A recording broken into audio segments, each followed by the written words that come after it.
For now, I want to move on to our next speaker, our last speaker for today, who is Jeff Glatstein from OOI and WHOI. And the talk is named OOI Processing an Ocean of Data. Can So you all Jeff, see go the ahead. screen? Yes. Fantastic. Can you hear me well? Well, actually, do we see your whole screen? Oh, there you go. Yeah, perfect. Yep. Yep. Okay, great. So in my role at OOI, I work in the PMO and I oversee the cyber infrastructure and data delivery. I've been with OOI for 6 years. OOI's mission is important to understand. We don't conduct research. We supply data to researchers. And it's a vast amount of data. I have just a few a few of the variables that we captured here, but you can tell that they cross various disciplines. For example, we have oceanographic, but we also have meteorologic, biogeochemical, hydrophone data that would be of interest to biologists. And as you can see, we also monitor an active volcano. So a lot of geologists and volcanologists look at our data. This is just a sample. We have several hundred data products out there across a few thousand parameters. So in a summary here, we have over 900 instruments on 80 platforms across 5 arrays. And you can see some of the arrays over here as you see my mouse, Coastal Pioneer. An array is made up of many platforms. And in those platforms, some are on the surface, some are in the middle of the water, and some are at the ocean floor. We have mobile instruments in there, some that move up and down in the water column, and some that move from instrument to instrument. We call them gliders. They're autonomous vehicles, and they collect data, and they themselves have instruments as well. We currently have 5 arrays active, but we have data for 8 as arrays get moved or as arrays get shut down. So we have data from not just the northern hemisphere, but the southern hemisphere. But the big takeaway here is we're served by a united cyber infrastructure. Our data are freely available online, just takes an internet connection. And we have a 30-year lifetime starting from 2016. So we're not quite a third, almost a third of the way through. I did want to point out our subawardees, where we, like many of the research groups here, we're a consortium. Woods Hole is where the program management office is, as well as what we call Marine Implementing Organization. They put instruments and maintain them in the water. The University of Washington maintains our cabled array, and Oregon State is home of our data center, as well as a Marine Implementing Organization. So I'm going to go through the data lifecycle. I've simplified it a little bit for the talk, and I did go a little bit out of scope with data delivery, but I think I wanted to close the loop on that. Before I move forward, I do want to point out the graphics that I have here. So the image on the left is a camera on one of those volcanic vents that I've been talking about. As you can see, it's quite active, and it shimmers as if you were on a highway on a hot day. That's because that is very hot water coming out. And you can see this is 2,000 meters below the ocean surface onto the ocean floor. There is no light down there. The light there is from the camera, and you can see there's a lot of biological material there. And then on the right here, you can see one of our surface moorings in the Erminger Sea enjoying the ride. And if you look at the halo there, that's instrumentation as well, collecting data on a meteorological basis. There is instrumentation at the water surface right underneath that buoy. And I'll also point you to the props, the turbines that are spinning, as well as the solar panels. That is how our instruments are powered, and that becomes important later on. So getting into data acquisition, there's 3 main ways we acquire data. I talked about the cabled arrays, and so those are powered by the cable and return the data through the cable. And so we can get sub-second near real-time data from that.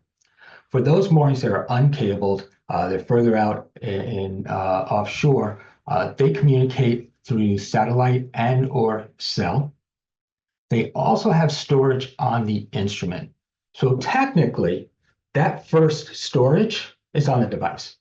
And I'll talk about first, second, third storage, just 'cause I think it's interesting to talk about through there. And it's recovered during maintenance, and the recovery is twice a year. And then that data is also delivered in very much the same way to our shore station. The shore stations are managed by our MIOs, and the data is transmitted there. And technically, that's the second storage. Some MIOs choose to keep the data. There is no requirement for do it. It depends on their resourcing and their home institution. That data is then organized into packets that are more easily ingested into our system. It's important to note the data itself is not altered. It remains what we call L0 data. It is simply broken out into more logical files. As you can see here on the right, this is our data center. This is a little bit of an older graphic. We just completed our new data center, and it's not quite been ready for a presentation, but you can see here how the data is coming into our primary isolon.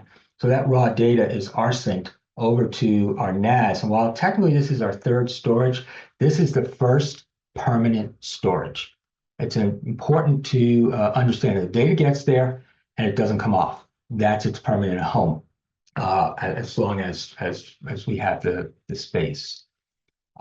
Those raw data files, once they hit the server, we have file watchers. And then those file watchers parse that data into queues. And our cable data is actually automatically dropped into a queue. It's a little bit of a different process. Those queues are then read by our software. It's a very large parallel type of software, as you can see here. That queue data is then transformed and conformed and written to databases. So it's important to know this is more traditional data. Temperature, salinity are less traditional data like sound, video, and digital photos. We do not ingest that. We serve that data up a little bit differently. Now, this is technically the fourth storage, but we call it our second permanent. So this is where our raw data goes in. This is the source of our data products when it comes out of there. And it is, the database is a 28, on here, it's a 28 node Cassandra cluster with a Postgres database that backs that up. So I want to close the loop on the data delivery because it's data delivery where FAIR, metadata, annotations, QA, QC are surfaced.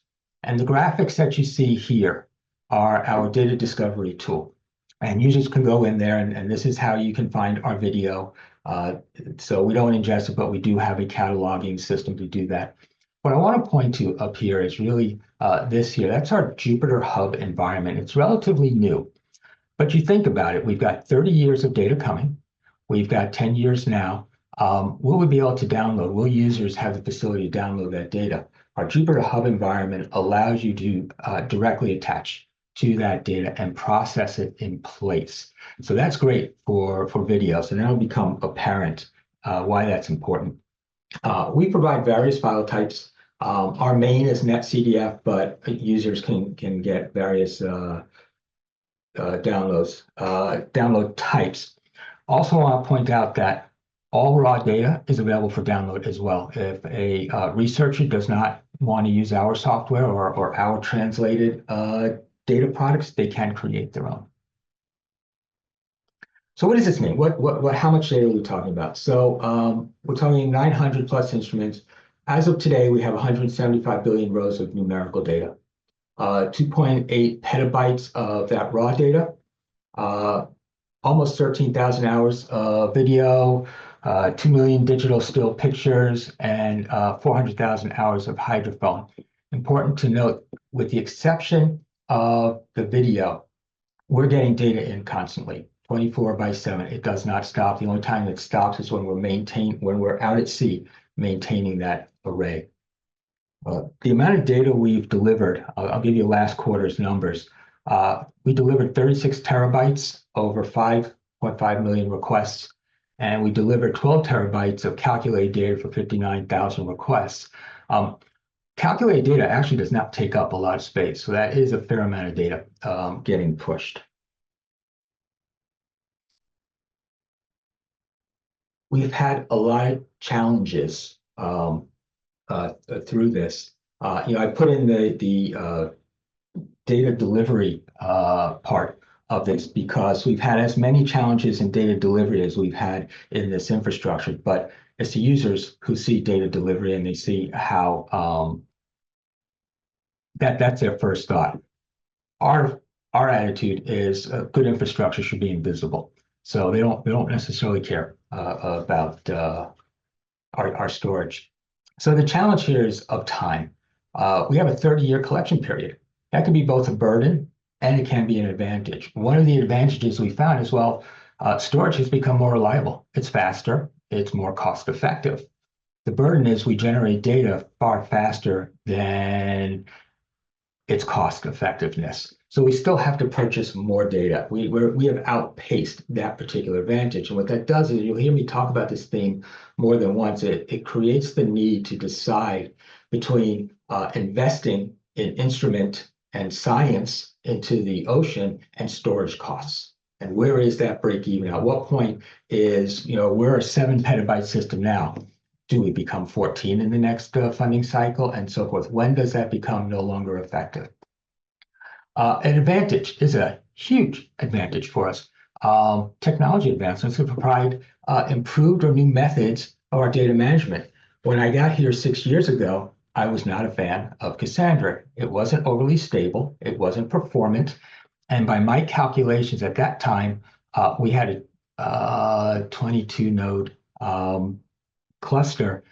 If you work it out by today, 6 years later, we expected a 100 node cluster, which from a budget point of view, it was just untenable. We inherited some technical debt there. So we upgraded Cassandra to its latest version. And what we found, we reorganized it and changed a lot of the configurations. And we are now working on a cluster that could be smaller than what we used 6 years ago. So that has been huge for us. Hydrophone video.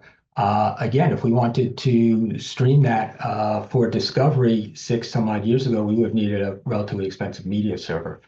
Today, we can use commodity servers and open source software. And as you see, we do all of our video and digital stills are discoverable by users. We're working on hydrophone and expect to have that this year. One of the burdens is we have to plan and architect for the future, 30-year future, but we operate in 5-year increments. And even a 5-year plan is a little daunting, particularly in technology. You think about it, where is AI today? Where was it 5 years ago? Where will it be 5 years from now? How do you balance that?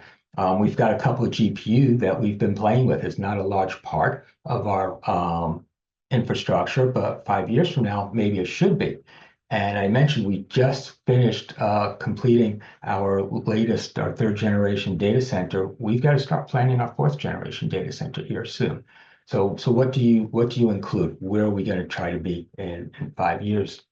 And what is that correct CI expense to instrument ratio? I mentioned that before. At some point, we're going to have to decide where do we break that cost, maybe that storage cost, and put in more of an archiving solution. Our instruments are fantastically predictable in that they generate a set megahertz hertz or what have you of information. So we can definitely plan for what our growth is. But you still wonder, things happen. Did we get enough storage? Did instruments change? We'll talk about that a little bit later. But yes, sometimes instruments do change and sometimes their data footprint changes and hurts us in the long run. Then you have to manage technical debt. We actually inherited a fair amount of technical debt when we first came on as the operations and management group. It's a 30-year program. It is not reasonable to assume that the software, even the third-party software that you have today, is going to be usable 30 years from now, just the level of changes. Operating systems alone are changing. So you have to manage that and make sure you stay ahead of it. And then, like everything else, we all make decisions with the best of intentions and with the best of knowledge that we have, but they don't always prove to work in the long term, which is a great segue to challenges of data management. When we first, when I first got here, the method of maintaining data processed into our databases didn't really take into account that we would have 30 years of data in that database. So it was an okay process, but after about 4 years, because we had a lot more, well, 4 times the amount of data amassed, it started to hit performance issues and just became unworkable. So that required extensive development over a 3-year. And this is where we get to take advantage of that technological advance. Our second generation data center gave us a 12-fold improvement in performance. Our current one gave us then another 3 on top of that. And that's helpful, but also the Cassandra database changed how it manages data, and it just made that a lot easier to manage. And now you can change just a bit of data if you have to manage it. Data volumes, we still need to account for sub-second delivery. If a platform is not getting power to the extent that it needs to, say it's a cloudy day or it hasn't been windy, it manages its power levels. So when it sends the data to us, it'll decimate it. It doesn't necessarily send all the data, but that data is still getting collected on the instrument, as I had mentioned earlier.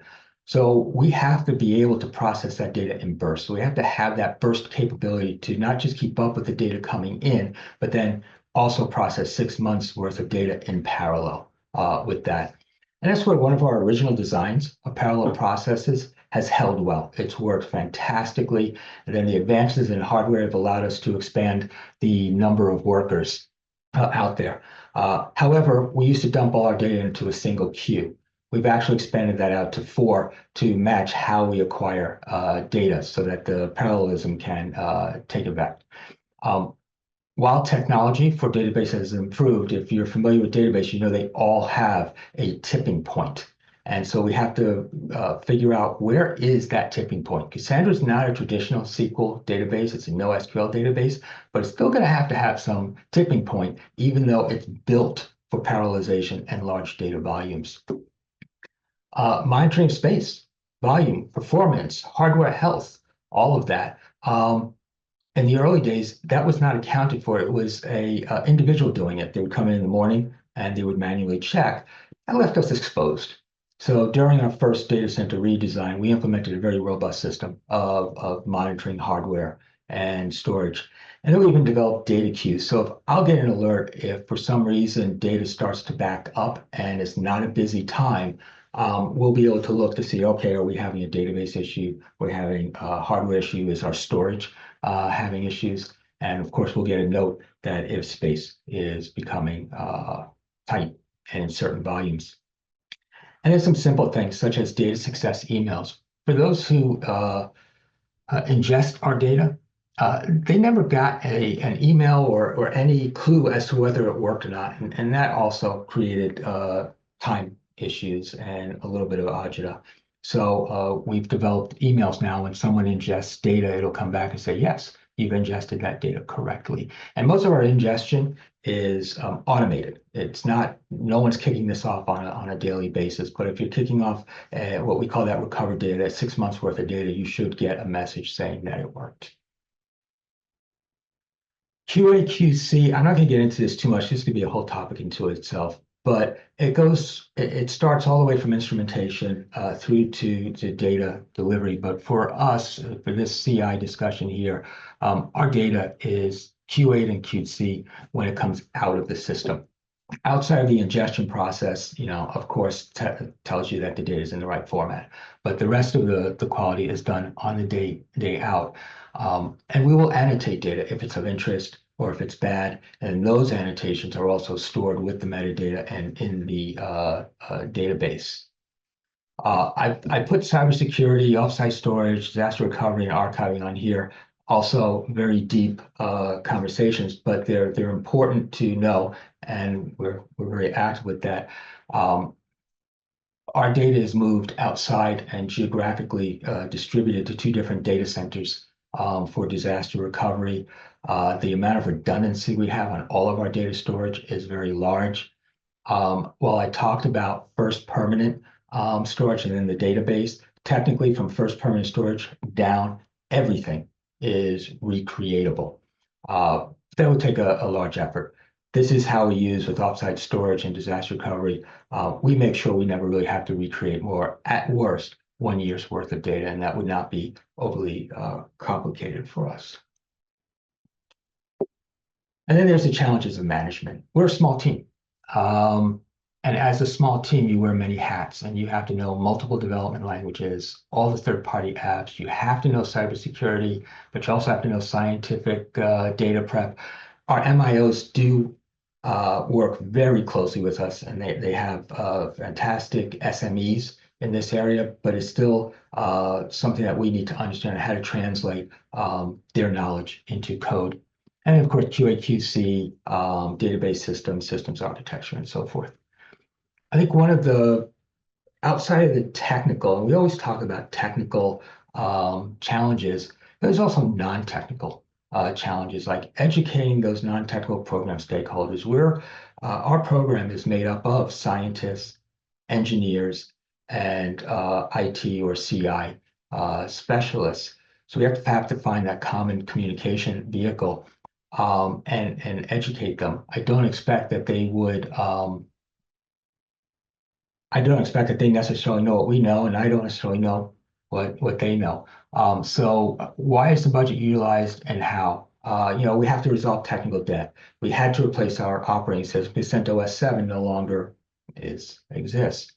But that kicked another project out of a new instrument and coding for its data coming in. So it's that balance and making people understand that there's always that performance restrictions. As I always like to say, at some point, physics takes over. And when you have well-tuned software, the time to deliver is the time to deliver. And you really can't change that, except maybe if you throw budget at it and you get more parallelism in there. So that's always a conversation. And then the cost of enhancements versus maintenance is one of my favorites. As I always say, the more you code, the more you maintain. The more you maintain, the less you code. And so there's always that balance in solving that technical debt. And then there's the effects of new or upgraded instrumentation. Our vendors don't always tell us. And we've been in the position where the data footprint has quadrupled. And that's just not good for us. And then there's also a time where we want to increase our sampling rate because we believe it provides our users a much better scientific experience. So we have to account for that. So these are those challenges.